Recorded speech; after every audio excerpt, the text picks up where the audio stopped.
అసాధ్యం కానిది సుసాధ్యం చేసేవాళ్లు నిజ జీవితంలో నాయకులు అవుతారు. పట్టుదల ఆయనకు పెట్టుబడి, నమ్మకం ఆయనకు ఒక ఆయుధం. కష్టాలను లెక్క చేయకుండా జీవితంలో విజయాలను లెక్కించిన ఆయనే మన మ్యాథ్స్ మాస్టారు మల్లికార్జునరావు గారు.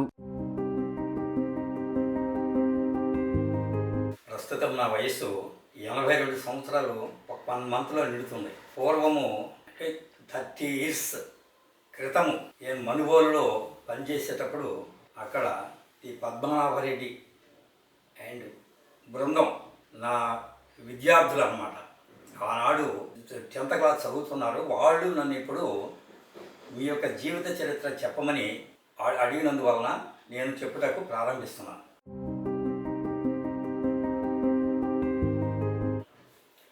నాది అప్పట్లో గుంటూరు జిల్లా, ప్రస్తుతము ప్రకాశం జిల్లాలో ఉంటున్నాం. మా నేటివ్ ప్లేసు కొప్పోలు. ఇది ఒంగోలుకి 2 మైళ్ళ దూరంలో ఉన్నది. 12th అక్టోబర్ 1942లో నేను కొప్పోలు గ్రామంలో జన్మించాను. మా తల్లిదండ్రుల పేరు నలజర్ల పేరయ్య అండ్ చెంచమ్మ. మా మదర్ పేరు. ఇది ఒక అక్క, చెల్లి, నేను సంతానం. మాది ఒక బీద రైతు కుటుంబంలో జన్మించాం. మాకు 2 ఎకరాల పొలం మాత్రమే ఉన్నది. నాకు ముగ్గురు ఫ్రెండ్స్ ఉండేవాళ్ళు. ఒకటి బసవయ్య, బొడ్డపాటి బసవయ్య అండ్ కోడూరు రామయ్య అనేవాళ్ళు ఉండేవాళ్ళు. వాళ్ళు మాకు దగ్గర హౌసెస్లో ఉండేవాళ్ళు. మేము ఆనాడు మా ముగ్గురు ఫ్రెండ్స్, నేను అతను ఎక్కడన్నా కానీ మా ఇంట్లోనే ఉండాలి, లేకపోతే వాళ్ళ ఇంట్లోనే ఉంటాం. మాకు ఊరితో సంబంధమే లేదు. మా యొక్క ప్రవర్తన, మా పద్ధతులు వేరుగా ఉండేది అనమాట. మేము ఇంట్లో ఏదన్నా మా మదర్ వాళ్ళు పొలం పోతే మేము ఇంట్లో ఏదైనా పని చూసుకుంటా, మా చెల్లెలు మేము పని చూసుకుంటా ఉండేవాళ్ళం. మా విలేజ్ ఒక పెద్దది కాబట్టి అక్కడ అప్పర్ ప్రైమరీ స్కూల్ ఉండేది. 8th స్టాండర్డ్ అనమాట. 8th స్టాండర్డ్ కూడా పెట్టున్నారు అనమాట. మేము దగ్గర స్కూల్ కాబట్టి మా పేరెంట్స్ స్కూల్కి పంపిస్తూ మేము అక్కడ చదువుకొని 7th క్లాస్ చదువుతున్నాము. 8th క్లాస్ కూడా 8th స్టాండర్డ్ అనమాట ఆ రోజుల్లో. ఇక్కడ 8th స్టాండర్డ్ అయిపోయిన తర్వాత మేము హై స్కూల్కి పోవాల్సి వచ్చింది. అది ఒంగోలులో ఉన్న ABM high school, missionary school, పెద్ద హై స్కూల్ అన్నమాట. పెద్ద ప్లే గ్రౌండు. అది చూసిన వెంటనే మాకు చాలా ఆశ్చర్యం వేసింది ఆనాడు. అందులో టీచర్స్ అంతా క్రిస్టియన్ హై స్కూల్ అనమాట. 9th క్లాస్ జరిగిన తర్వాత నెక్స్ట్ ఇయర్ 10th క్లాస్కి వచ్చేసాను అనమాట. ఈ 10th క్లాసు మేము, నా ఫ్రెండ్స్ కూడా నాతోటే వస్తున్నారనమాట. మేమందరం కంబైన్డ్. ఒకటి ఫ్రెండ్ మాత్రం, బసవయ్య అనే ఫ్రెండ్ మాత్రము మాకు జూనియర్. ఇతను రామయ్య అనే ఫ్రెండ్ నాతోటే కలిసి చదువుతున్నాడు. మేము అక్కడ 10th క్లాస్ పూర్తయిన తర్వాత ఇంటర్మీడియట్ పియూసీ అని ఉందన్నమాట. అక్కడ పోయిన తర్వాత పియూసీలో ఇంగ్లీష్ మీడియం మాకు కొంచెం కష్టంగానే ఉన్నది, కానీ చదువుకున్నాం. పియూసీ అయిపోయిన తర్వాత మేము శర్మ కాలేజీని ఒంగోలులోని బీఎస్సీలో చేరామన్నమాట. అప్పుడు ఈ సైన్స్ ల్యాబొరేటరీ ఇవన్నీ లేకపోవడం కారణం చేత M1 M2 P అనే సబ్జెక్టులు ఉండేది మాకు. అప్పుడు మేము పల్లెటూరు నుంచి ప్రతిరోజు డైలీ పోతూ వస్తూ ఉండేవాళ్ళం అన్నమాట. అక్కడ లెక్చరరు చాలా మంచివాడు, ఫిజిక్స్ లెక్చరర్. అప్పుడప్పుడు క్లాసుల్లో పల్లెటూరు నుంచి వచ్చారా పిల్లలు లేదా, అప్పుడే మేము ఆ ప్యాంట్లు వేసుకుంటా చిన్నగా 2-3 ప్యాంట్లతోటి మేము అటు ఇటు పోతా ఉండేవాళ్ళం అన్నమాట. మేము పల్లెటూరు కావడం మాకు అమాయకంగా ఉంటున్నాం. అందువల్ల ఆ లెక్చరర్ కూడా మమ్మల్ని ఒక జాగ్రత్తగా కనిపెట్టి ఉండేవాడు అనమాట. అది పూర్తయిన తర్వాత మేము 65లో మాకు డిగ్రీ పూర్తి అయిపోయింది. మేము బిఎస్సీ డిగ్రీ అయిపోయిన తర్వాత సమ్మర్లో ఇంటికాడ ఉన్నాం. అప్పుడే మాకు ఒక అనౌన్స్మెంట్ వచ్చేసింది అన్నమాట. అప్పుడు 1965 సమ్మర్లో హైదరాబాద్ నుంచి. అదేంటంటే డిగ్రీ చదివిన మ్యాథ్స్, ఫిజిక్స్ చదివిన విద్యార్థులు ఎవరైనా సరే ఉంటే ఇమ్మీడియట్గా మేము పోస్టింగ్ ఇస్తాము, జిల్లా పరిషత్ నల్లగొండ ఇచ్చారనమాట. అనౌన్స్మెంట్ ఈనాడులో వచ్చేసింది. మేము చూసాం, సమ్మర్ కదా, మేమిద్దరం చూసామన్నమాట, నేను నా రామయ్య. మేము చూసి ఒక లెటర్ రాసాం అంతే. పోస్ట్ ఆఫీస్, పెద్ద పోస్ట్ ఆఫీస్కి పోయి లెటర్ రాసాం, ఒక లెటర్. ఆ లెటర్ ఆధారంగానే మాకు పోస్టింగ్ ఆర్డర్ సిటీకి పంపించారు. ఆశ్చర్యపోయాం అన్నమాట. వెంటనే మేము ఏం చేసామంటే, మాకు చేతులు కాళ్ళు ఆడాల, పోవటానికి డబ్బులు కావాలి, ఎలా పోవాలి, ఆ ప్రదేశం ఎక్కడో నల్గొండ డిస్ట్రిక్ట్ అంటున్నారే, హైదరాబాద్ దగ్గర. కొంతమంది సలహా తీసుకొని, మీరు ఇద్దరు ఉన్నారు కదా, ఇద్దరు కలిసి మీరు వెళ్ళిపోండి, విజయవాడ నుంచి డైరెక్ట్గా వెళ్ళిపోండి, మీకు నల్గొండ చేరుకుంటారు మీరు అని చెప్పి సలహా ఇచ్చారు. మేము విజయవాడ పోయి ఏదో డబ్బు కొంత తీసుకొని అక్కడికి చేరుకున్నాం అన్నమాట. అక్కడ మాకు పోయిన వెంటనే డిగ్రీ వాటి మీదను 10th క్లాస్ రిజిస్టర్లో మాకు స్టాంపులు వేసేసి వెంటనే అపాయింట్మెంట్ ఆర్డర్స్ ఇచ్చారు. నల్గొండ డిస్ట్రిక్ట్లో హుజూర్ నగర్ తాలూకాలో కొక్కిరేడి అనే గ్రామంలో ఆయన పోస్టింగ్ ఇచ్చారు. ఎక్కడ అనుకొని పోయి అది జాగ్రత్తగా దిగి పలానా చాటు పోతే సూర్యారావు పేటకి ఒక 5 మైళ్ళు ఇంటీరియర్లో ఉన్న హై స్కూల్ అని చెప్పి అన్నారు, కొక్కిరేడి హై స్కూల్. అట్టనే పోయి అలాగా ఏమన్నా అడిగి తెలుసుకొని అడ్రస్ నడిచిపోయి అక్కడికి ఆ ప్రదేశానికి చూశాం. వాళ్ళు ఆర్డర్స్ ఇచ్చారు కదా, అది అక్కడ పోస్టింగ్ ఇచ్చారు కాబట్టి వాళ్ళు కూడా డైరెక్ట్గా హై స్కూల్కి ఇంటిమేట్ చేశారు. వాళ్ళకి కూడా పోస్టింగ్ ఆర్డర్స్ వచ్చినాయి. మేము డైరెక్ట్గా ఒక కాపీ తీసుకుని వచ్చేసాం అనమాట హై స్కూల్కి. అక్కడ హై స్కూల్లో పెద్ద హై స్కూల్, నాకు చాలా ఆశ్చర్యం వేసింది అనమాట. ఇక్కడ తెలంగాణలో ఇంత హై స్కూల్ ఉందా, పెద్ద హై స్కూల్ అని చెప్పాను. ది హెడ్ మాస్టర్ ఉండడానికి ఒక రూము, స్టాఫ్ రూమ్ ఉండడానికి ఒక రూము, ఈ సైడ్ ఒక 5-6 రూములు, ఆ పక్క 5-6 రూములు ఉంటా ఉండేది అన్నమాట. అప్పుడు నేను ఇవ్వటంతో ఎక్కడి నుంచి వచ్చాను సార్ మీరంటే, నేను ఆంధ్ర నుంచి వచ్చాను సార్. ఆంధ్ర ఏముండాలి, అంతా ఒకటే కంబైన్డ్ కదా స్టేటు. నేను నెల్లూరు ప్రకాశం డిస్ట్రిక్ట్ నుంచి వచ్చాము సార్ అని చెప్పాము. అప్పుడు ప్రకాశం లేదు, గుంటూరు డిస్ట్రిక్ట్ నుంచి వచ్చామని చెప్పాము. అని చెప్తున్నాడు. అక్కడ ఉన్న హెడ్ మాస్టర్ కూడా గుంటూరు జిల్లా హెడ్ మాస్టర్ BA/BD అక్కడ ఉన్నాడు. అతను రిసీవ్ చేసుకొని మా ఆర్డర్ తీసుకొని అప్పట్లో ఈ 10th క్లాస్ మోడల్ రావాలి. 10th క్లాస్ సబ్జెక్ట్ 66లో అన్నమాట. అప్పుడు 2 సబ్జెక్టులు ఉండేది విడివిడిగా. ఏది, జనరల్ మ్యాథమెటిక్స్, కాంపోజిట్ మ్యాథమెటిక్స్ అని. కాంపోజిట్ మ్యాథమెటిక్స్ అంతా ఆల్జిబ్రా మీద ఉంటుంది అన్నమాట. జనరల్ మ్యాథమెటిక్స్ ఇది వేరు, సబ్జెక్ట్ వేరు. ఆ 2 సబ్జెక్టులు సపరేట్గా ఉన్నాయి అక్కడ. 10th క్లాస్ లేదా 11th లెవెల్లో అన్నమాట. ఆ సబ్జెక్ట్స్ ఇచ్చారు. మ్యాథమెటిక్స్ అంటే జనరల్గా మాకు ఇంట్రెస్ట్ సబ్జెక్ట్ కాబట్టి మాకేం పెద్ద లెక్క కాలేదు. ఇచ్చేసి మాకు టైం టేబుల్ ఇచ్చారు. మేము 1 day 2 days అక్కడే హై స్కూల్ని కొనుక్కున్నాము. తర్వాత మేము ఊళ్ళో ఒక ఇల్లు చూసుకొని పోయామన్నమాట.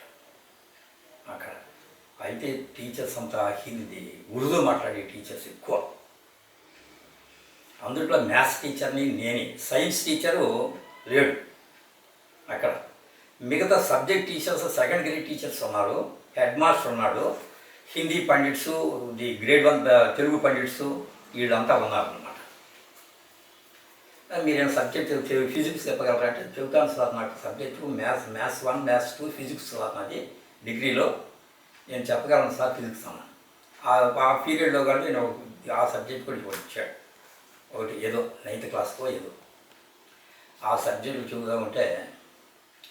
తర్వాత క్రమేణా పిల్లలు నా టీచింగ్కి చాలా ఇంట్రెస్ట్ పడి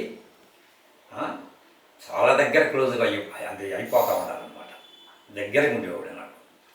సార్ ఎక్కడి నుంచి వచ్చారు సార్ మీరు, మాకు చదువు చెప్పేవాడు లేదు ఇక్కడ, మాకు మ్యాథ్స్ మేము అడగం సార్ ఇక్కడ సరిగా, ఏదో ఒకటి సెకండ్ గ్రేడ్ టీచర్స్ ఎవరినో పంపించేసి చెబుతూ ఉండేవాళ్ళు, మీరు బాగా చెబుతున్నారు సార్ అని. సరేలేవయ్య, మా సబ్జెక్ట్ అది కదా, మేము చెప్పలేకపోతే ఇంకేముంటుంది అక్కడ అని చెప్పి అన్నాను. ఒక 3 years పనిచేసాను. బాగా డీప్గా ఏర్పడిపోయింది మాకు టీచర్స్లో కానీ స్టూడెంట్స్లో కానీ. అప్పుడు నాకు అది ఇది మామూలుగా బీఈడికి మేము ఊరికి ఓన్లీ డిగ్రీ కదా మాది. ఈ టీచర్గా ఉండాలంటే బీఈడీ ట్రైనింగ్ కావాలి 1 మంత్. అప్పుడు రాజమండ్రికి మాకు పోస్టింగ్ వచ్చేసింది. రాజమండ్రి మాకు సీట్ వచ్చింది బీఈడీకి. మేము అప్పుడు జిల్లా పరిషత్కు పోయి మమ్మల్ని రిలీవ్ చేయండి సార్ అని చెప్పని పట్టుబడ్డాం. 1 ఇయర్లో కంప్లీట్ అయిపోయింది బీఈడీ. తర్వాత వచ్చేసి జడ్పీలో మేము కంప్లైంట్ చేస్తే వెంటనే మాకు అదే స్కూల్ ఇచ్చారనమాట, సేమ్ స్కూల్. ఆ స్కూల్లో వచ్చి జాయిన్ అయిపోయాం. బీఈడీ కంప్లీట్ అయ్యింది. 2 ఇయర్స్కి నేను మరలా అప్లై చేసేసాను. ఏమని,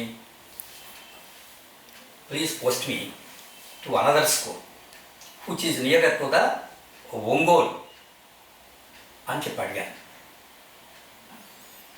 అక్కడే నెక్స్ట్ అక్కడ నాకు మ్యారేజ్ అయిందనమాట. ఎక్కడ, ఈ మొట్టమొదటి ప్లేస్లోని. ఈ 70లో మేము ఇక్కడికి వచ్చేసాం కదా చెక్కవరం హై స్కూల్కి. అక్కడ నాకు మ్యారేజ్ అయ్యింది. అక్కడ మా మేనమామ కూతురి నిర్మలాదేవి అని చెప్పని, ఈదల నిర్మలాదేవి అని చెప్పని నాకు మ్యారేజ్ జరిగింది అనమాట. అక్కడ తిరుపతిలో పెళ్లి చేసుకుని వచ్చేసాం. మాకు పిల్లవాడు పుట్టారు, పవన్ కృష్ణ అని. తర్వాత 2 చిల్డ్రన్స్ నాకు. పిల్లవాడి తర్వాత గీతా పావని, రెండో అమ్మాయి గాయత్రి రాణి. ఇది మాకు పెద్ద పిల్లవాడు ఉన్నాడు, పవన్ కృష్ణ అని చెప్పారు. వాడికి మెంటలీ వీక్ అనమాట. వాడు మరి మేనర్కి ఉన్నది. అందువల్ల మేము అక్కడ చిల్డ్రన్స్ కాడ దెబ్బతిన్నాం. వాడికి మేము హైదరాబాద్కి వెళ్ళి తిప్పాము, చూపించాం. వాడు ఏమన్నారంటే, ఈ పిల్లవాడికి ల్యాండ్ కొనండి సార్ మీరు అని చెప్పి అన్నారు. ల్యాండ్ కొనాలంటే నాకు ఆ 6 monthsకి నాకు గ్రాట్యుటీ వచ్చేసింది. అప్పుడు 8 lakhs వచ్చింది గ్రాట్యుటీ. ఇప్పుడు ఈ అవసరం ఖర్చు పెట్టాక దాన్ని పొలం ఉంటుంది పాటించి ఐడియా వచ్చేసి అక్కడ పదలపూర్ దగ్గర చిట్టేపల్లి అన్నమాట గ్రామం, 7.5 ఎకరాల ల్యాండ్. వాడు అక్కడ దివాలా తీసి వాడు ఏం చేయలేక అందుట్లో నాకు 4.5 లక్షలు ఇచ్చేశాడు. 7.5 లక్షలు, 7.5 ఎకరాలు అన్నమాట. వెంటనే నేను కొనేసాను. వర్షం లేకపోయిందలే, అది చెడువు కింద అనమాట అని చెప్పాను. వాడికి ఎక్కడ వేసి బోరు పడాల. తర్వాత ఉంటున్నాను, ఏదో వర్షం కురిసి ఏదో ఒకటి వేసుకోవచ్చు. నిమ్మ చెట్టు ఎప్పట్లో అది కూడా అంతా అయిపోయింది. తర్వాత కొనేసాను. పిల్లవాడిని ఎన్కీటి తీసుకుపోతున్నాను, ప్రతిరోజు తీసుకుపోయామని ఎన్కీటి. నేను వాడేం చదువులేదు పిల్లవాడికి, ఎన్కీటి తీసుకుపోతాను. అక్కడక్కడ ఆశ్రమం ఉంటే ఆశ్రమం కాడికి వెళ్ళను, ఇట్లా ఊళ్ళోకి వెళ్ళను, ఇటు అంతా తిరుగుతూ ఉండేవాడు. తర్వాత పిల్లవాడిని తీసుకెళ్తా వస్తా ఉండేవాడిని. అక్కడ మీరు ఏం చేస్తున్నారు సార్, ఏం చేస్తున్నారంటే, నేను విమర్శనం చేశాను సార్, మీకు అంటున్నాను, నేను రిటైర్ అయిపోయానని చెప్పేవాడు. మీరు ఇటువంటి ప్రదేశంలో ఏం చేస్తారు సార్ అట్లా అంటానేవాడు. లేదు సార్, మీరు కూడా రైతులు, నేను పొలం నాకు పొలం అంటే నాకు బాగానే ఉండేది, నేను చేస్తాలే సార్ చెప్పంటే, మీరు చేస్తారా? నా అంతటా దీని కూలోళ్ళని పెట్టుకొని దీనికి డిస్టెన్స్ ఇంత, నిమ్మ చెట్టుకి ఇంతని ఒక 20 యాడ్స్ చూసి 20 గజాలు కాదు, అడుగు ఫీట్, 20 feet డిస్టెన్స్లో ఒక 2 ఎకరాలు కొలతేసేసి నిమ్మ చెట్లు వేరే సబ్జెక్టు తీసి పారేశారు. తర్వాత ఒక 1.5 ఏకర్ వచ్చేసి నిమ్మ చెట్టు, జామ చెట్టు వేసాను. తర్వాత 1.5 ఎకరా మామిడి చెట్టు వేసాను. కొలతేసి 30 feet పెట్టి ఒక్కొక్క దానికి వేసేసాను. అక్కడ నేను 14 years పనిచేశాను. ఎవరితో సంబంధం లేకుండా, అతను నేను కూలోడు అంతే. అయ్యవాడు ఎట్లా చేస్తున్నాడబ్బా, అయ్యవాడు కొత్త అయిపోయిన పొలానికి ఎట్లా చేస్తున్నాడు, ఒకవేళ ఇతను లేకపోతే ఎవరు ఈ యొక్క ఏడాది గంట సెలవు పెట్టి వెళ్ళిపోతే ఒకరోజు నేను ఆ రోజు నేను గిడ్డి పోసేసి తర్వాత మోగు చొప్ప వేసేవాడు అన్నమాట దరిగొట్టకి. ఆ చొప్ప చేసుకుని చేసేవాడు. కూలోడితో కొంత సహాయం తీసుకునేవాడు. ఎట్లయితే మెయింటైన్ చేసేవాడు. అక్కడ చింత చెట్లు ఉన్నాయి, ఒక 5-6 చెట్లు, పెద్ద చెట్లు. 5-6 బోరగ చెట్లు ఉన్నాయి, పెద్ద పెద్ద బోరగ చెట్లు. ఆ స్థలాలు కుంకుడు చెట్లు ఉన్నాయి, ఒక 7 చెట్లు, పెద్ద పెద్ద చెట్లు. ఇవన్నీ వస్తూనే ఉండేది. ఈ చింతకాయ బస్తాలు, తర్వాత బూరకాయలు బస్తాలు, తర్వాత ఇవన్నీ ఒక 2-3 బస్తాలు కుంకుడు కలిగేది అనమాట. ఇవన్నీ పిల్లలతో మెయింటైన్ చేసేవాడిని నేను. తర్వాత ఇదంతా కూడా మిగతా 3 ఎకరాలు 4 ఎకరాలు అంటే మినీ వేసేసేవాడిని అనమాట. ఎడిసరి కలుపు తీస్తా చేస్తా అందరూ ఆశ్చర్యపోయారు. తర్వాత మా చిన్నమ్మాయికి మ్యారేజ్ చేశాను. టంగుటూరు దగ్గర ఒక అతను ఎంఎస్సి బీడీ చదివేటం అతనికి చేసి, తర్వాత మా పెద్ద అమ్మాయికి మాకు బంధువే ఇది ఒంగోలు దగ్గర చోటపాలెం చెప్పని మా మేనగడు కొడుకి అతను తీసుకొచ్చి ఇక్కడే చదివించేసి నేను పిల్లవాడికి అమ్మాయికి పెళ్లి చేసేసాను. ఆ చిన్న పిల్లకి నేను మా పొలం అంతా రాసి ఇచ్చేసాను. ఈ టైంలో ఈ రాసి ఎట్లా ఎత్తికిచ్చానంటే చిన్నపిల్లకి, మా పిల్లవాడు ఒక వీక్గా ఉంటాడు మెంటలీగా, వీడిని రక్షించేది వాళ్ళే కదా అని చెప్పని మొత్తం అంతా అతనికి రాసిచ్చేసి చూశాను. అసలు ఆ పిల్లవాడు నా దగ్గర లేకుండా వెళ్ళిపోయాడు. 4 సంవత్సరాలు నేను పొలంలో కష్టపడి తీసుకెళ్ళాను అనమాట. తర్వాత అతను వచ్చి ఇక్కడే ఉన్నాడు, కొనుక్కున్నాడు, బాగానే ఉండేవాడు. తర్వాత నేను రైల్వే స్టేషన్కి వెళ్తా అని చెప్పానంట రోడ్డు. అప్పుడు రోడ్డు వేస్తున్నారు, మేము అలజడిలో మేము జరగకుండా ఉన్నాం. వాడు చెప్పేసి వెళ్ళిపోయాడంట. పోయి రైలు ఎక్కాడు, వెళ్ళిపోయాడు. నేను తర్వాత చేసుకుంటే పవన్ ఏడు అని చూస్తే ఎక్కడా లేడు, వెళ్ళిపోయాడు. తర్వాత ఇటు చూస్తే అది పొలం దాకా పోయి ఇచ్చేస్తాను, అక్కడ లేడు. ఇంతకుముందు కూడా 2 సార్లు పోయి దొరికాడు అనమాట. ఒకసారి విశాఖపట్నంలో దొరికాడు. ఆ అలవాటు వల్ల వాడు మరలా వెళ్ళిపోయాడు. నీకు అన్నం పెట్టి వాడు ఎవరు లేరమ్మా, ముందు ఇంటి కాడ చెప్పి చూతా ఉండేవాడు. మా అక్కోళ్ళు కూడా పెడతారు నాకు అనేవాడు. ఏంది అక్క, ఎక్కడ అక్క, ఇది మాట్లాడుతున్నాను అని చెప్పాను. వెళ్ళిపోయాడు.